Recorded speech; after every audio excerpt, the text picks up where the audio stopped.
Bonjour, bienvenue au Point Culture de Bruxelles pour parler des musées gratuits le premier dimanche du mois. Nous recevons aujourd'hui Ludivine Onussac. Bonjour.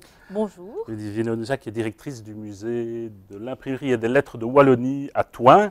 Et c'est là que nous organisons la prochaine fête de la gratuité le premier dimanche du mois d'avril.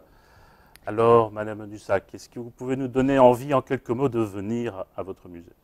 Eh bien, que dire pour ne pas venir? C'est difficile puisque vous allez pouvoir découvrir en fait l'une des découvertes et des inventions majeures de la communication qui a permis une révolution pour tout ce qui est diffusion des documents, c'est-à-dire l'imprimerie en Europe.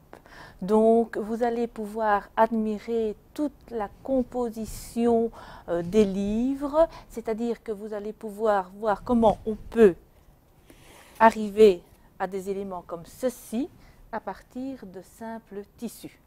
Comment, le pourquoi, ça, il faut venir sur place pour le découvrir. Il n'y a pas que le papier, il y a aussi l'impression et là vous allez pouvoir également voir des presses en activité parce que c'est le plus de notre musée. Nous sommes bien sûr un musée dédié à l'imprimerie comme quelques-uns en Belgique, mais nos machines sont en état de fonctionnement. Donc vous pouvez vraiment voir les presses en action, voir des fontes de caractères, ce qui est excessivement rare, et même enfin voir comment on peut arriver à relier les livres. Donc, impression, fonctionnement des presses et création de papier et reliure. Reliure, mais donc toute la chaîne y est. Oui. Voilà, je jouerai Gutenberg, c'est promis.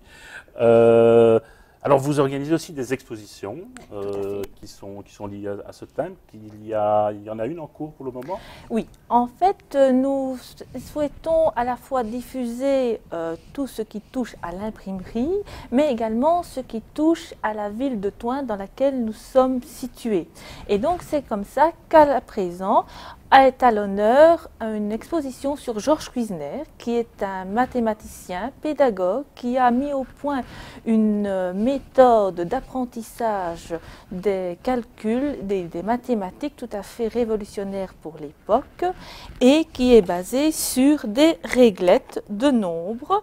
Donc ces petites réglettes sont en fait au nombre de 10, de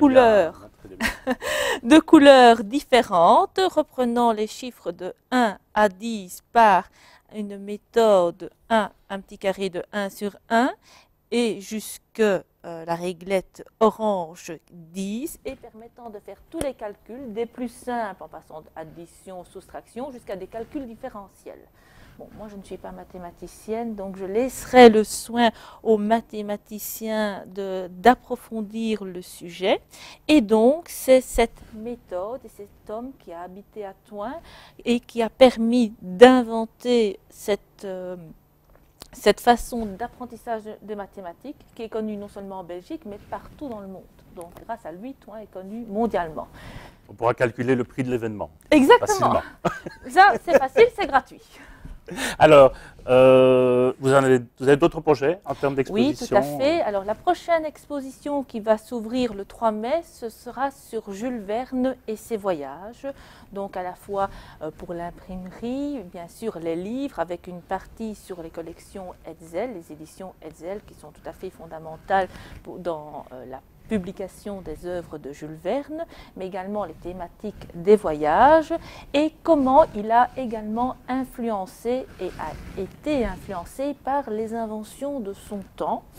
Et on va jusqu'à l'époque moderne, puisqu'on va avoir des reproductions d'affiches de Schouten qui vont être exposées dans l'exposition. Donc on essaye d'être le plus diversifié dans cette exposition sur Jules Verne et ses œuvres. Schouten qui est fort à l'honneur dans les musées. Il y a une excellente exposition Schouten gratuite à la Bibliotheca Wittokiana pour le moment. Eh bien voilà. C'est un des musées partenaires que nous recevrons sûrement bientôt. Et vous êtes directrice de musée dans un musée qui n'est pas une grande institution, qui est une association. C'est quoi être directrice? C'est être au four, au moulin, c'est s'occuper de tout, de créer les commandes de papier, d'imprimer, de faire fonctionner la presse. Voilà. Étant donné que nous sommes une toute petite structure, puisque nous sommes en fait 3 employés, moi y comprise, eh bien ça veut dire que nous devons être polyvalents. Donc, à la fois, on doit pouvoir gérer des animations si, par malheur, un des animateurs n'est pas là. On doit pouvoir commander, on doit pouvoir prévoir les expositions. Ici, on a des expositions qui sont prévues jusque 2017 environ, donc on a un cahier assez important. On doit regarder à tout ce qui est budget également. On doit faire du marketing, on va faire de la communication. Donc, quand vous dites au four et au moulin, c'est vraiment ça. Et on ne compte pas 16 heures. Ça, je crois que c'est comme dans tout domaine culturel. Et la prochaine exposition, alors, est consacrée à Jules Verne. Jules Verne, oui, oui. Alors, je voulais encore vous demander une dernière petite question, c'est plus personnel. Le dernier musée que vous avez visité, c'est quoi?